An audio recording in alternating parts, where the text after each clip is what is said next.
అందరికీ నమస్కారం. నా పేరు అనిల్ కుమార్. మన ప్రోగ్రాం పేరు గుంపులో గోవింద. అందరూ ఏది మాట్లాడతారో అది కాదు, మనం నిజాం మాట్లాడతాం. అందుకే గుంపులో గోవింద అని మాట్లాడినా. జగన్మోహన్ రెడ్డి అరెస్టుకు రంగం సిద్ధము.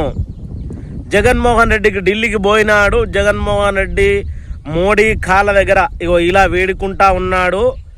జగన్మోహన్ రెడ్డి అమిత్ షాని ఈ రకంగా బతిమలాడుకుంటా ఉన్నాడు అనే కార్యక్రమాలు కొంతమంది చేస్తూ ఉన్నారు.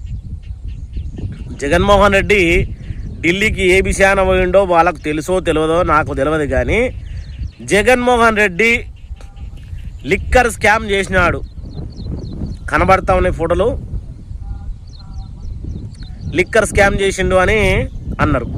3,500 కోట్లు లిక్కర్ స్కామ్ కనబడతా ఉంది కదా.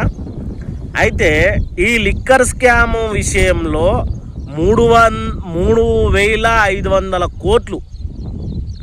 ఒరే నాయన, నేను ఎగ్జాంపుల్ ఒక 2-3 విషయాలు చెప్తాను, మీరు క్లారిఫై చేసుకుంటారు. ఎవరు ఢిల్లీకి పోయి బతిమలాడుతూ ఉన్నారు, ఎవరు అన్ని ఉల్టా పల్టా మాట్లాడుతూ ఉన్నారు అనే విషయం అర్థమవుతుంది. కేవీఆర్ నుంచి మొదలు పెడదాం. KV Reddy Telangana journalist.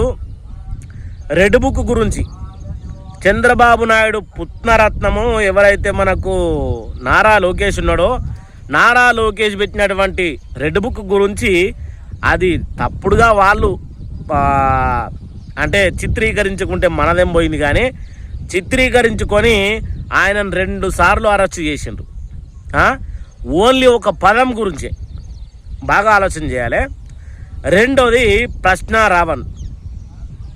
ప్రశ్నారావణ్ చంద్రబాబును పవన్ కళ్యాణ్ను ఏదో టార్గెట్ చేసిందని ఆయన మీద మరి ఆయన మొత్తాన్ని కులాలకు మతాలను రెచ్చగొడతా ఉన్నాడని డైరెక్ట్ ఉపా కేసు పెట్టి 4 రోజులు విపరీతంగా అరెస్టులు మీద బెయిలు మీద అరెస్టు మీద బెయిలు మీద అరెస్టు, లాస్ట్కు రిమాండ్. ఓకే, మరి ఆయన ఏం చేసిండు అంటే ఏం దోపిడీ చేయలే. తర్వాత ఇప్పుడు మొన్న ఎవరు తమ్మినేని సీతారాం మాజీ స్పీకర్ వైసీపీ, ఆయన కూడా ఆయన ఒక 4 కోట్ల విలువ గల భూమి దోచుకున్నాడు. వాళ్ళు బతికుండంగానే వీణ చనిపోయినట్టు ఆ ఫేకు సర్టిఫికెట్లన్నీ సృష్టించి 2023లోనో ఏమో వాళ్ళ కొడుకు పేరు మీద పట్టా చేయించుకొని ఆ భూమిని దొబ్బేసినాడు అని చెప్పేసిండ్రు. ఆయనను కూడా అరెస్ట్ చేసిండ్రు, మాజీ స్పీకర్ని కూడా. అంటే 4 కోట్ల వ్యవహారానికి ఇడిచిపెట్టకుండా అరెస్ట్ చేసిండ్రు కదా. సాక్ష్యాధారాలు ఉన్నాయి, ఓకే రెడీ, కంప్లైంట్ వచ్చింది, అరెస్ట్ చేసిండ్రు. ఇక్కడ ఎంతమంది అరెస్ట్ అయ్యారు? కేవీ రెడ్డి, ప్రశ్నారావణ్ ఈ మధ్యలోనే, ఈ నెల మధ్యలోనే.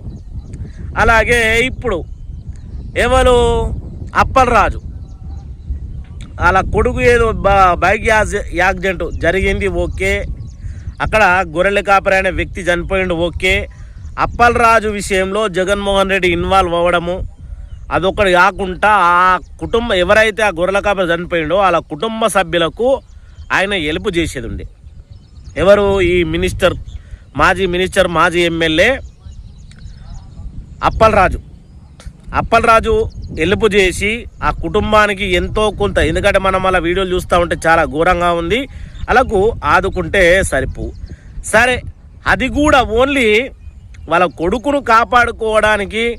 నేను దాన్ని ఏమీ సమర్థించట్లేదు, మీరు విషయానికి తీసుకొస్తే ఇప్పుడు అలా కొడుకును కాపాడుకోవడానికి అప్పలరాజు కూడా నేరం చేసిండని జిల్లా ఎస్పీ కాన్ నుంచి మొత్తం శ్రీకాకుళానికి సంబంధించినటువంటి పోలీస్ బెటాలియన్ దిగి అప్పలరాజును అరెస్ట్ చేసిండ్రు.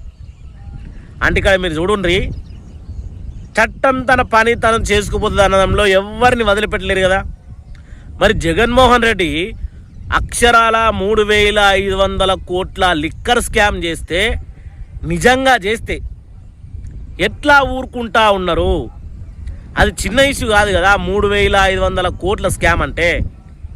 ఇక్కడ ఎవరు ఢిల్లీకి పోయి బతిలాడుతూ ఉన్నారు, ఎవరు ఏం చెప్తా ఉన్నారు, మొన్న ప్రొఫెసర్ నాగేశ్వరరావు గారు అన్నట్టు జగన్మోహన్ రెడ్డిని ఏదో కుట్రలో భాగంగానే అరెస్ట్ చేయాలని చూస్తూ ఉన్నారు అని ఒక మాట అన్నాడు. ఆయన మీద కూడా కేసులు పెడదామని చూసిండ్రు. ఇక్కడ జగన్మోహన్ రెడ్డి లిక్కర్ స్కామ్ చేసినట్టే మీకు కనబడడం లేదు, కానీ జగన్మోహన్ రెడ్డిని డమ్కాయించి ఏదో చేసి అరెస్ట్ చేద్దామంటే తర్వాత తర్జన భర్జన పడతా ఉన్నారు. జగన్మోహన్ రెడ్డికి ఇప్పటికే యూత్ ఫాలోయింగ్ ఎక్కువ, అలాగే ఇప్పటికే 75% మొత్తము జగన్మోహన్ రెడ్డి వైపు ఓట్ బ్యాంకు అంటే మైండ్ సెట్ మర్రింది. మళ్ళీ ఇప్పుడు అరెస్ట్ చేస్తే మొత్తానికి కూటమి ప్రభుత్వానికి బొక్కబడే అవకాశం ఉంది అని వీళ్ళు చేస్తున్నటువంటి డ్రామాలు అని నాకు అనిపిస్తూ ఉంది. ఇది మన గుంపులో గోవిందం కార్యక్రమం. మరి మీ అభిప్రాయాన్ని కింద కామెంట్ చేయాలని కోరుకుంటా ఉన్నా. అందరికీ ఉంటా. మరి అన్నను రాష్ట్రపతి చేయడమే మన యొక్క లక్ష్యం. జై జగన్, జై జగన్.